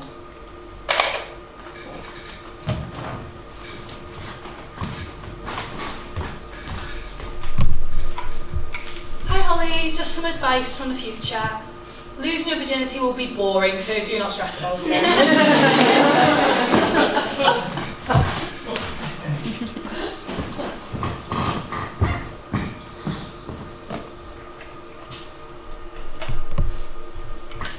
Hey Cariad. So, you've been through some shit. I'm not going to go into details, but you're probably going to go through some more shit.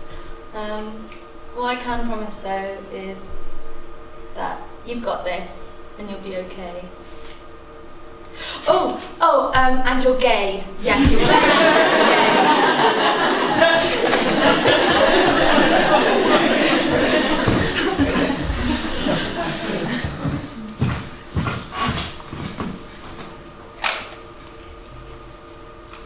Hi Jade, just a bit of advice. Don't hide the things you love, because you'll find people who love those things too, and you'll find someone who loves you for loving those things.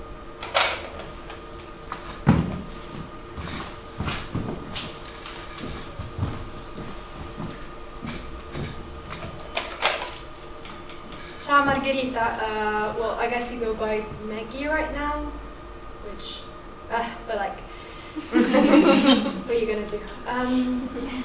I just wanted to say, be kind to yourself, because you really, really suck at that.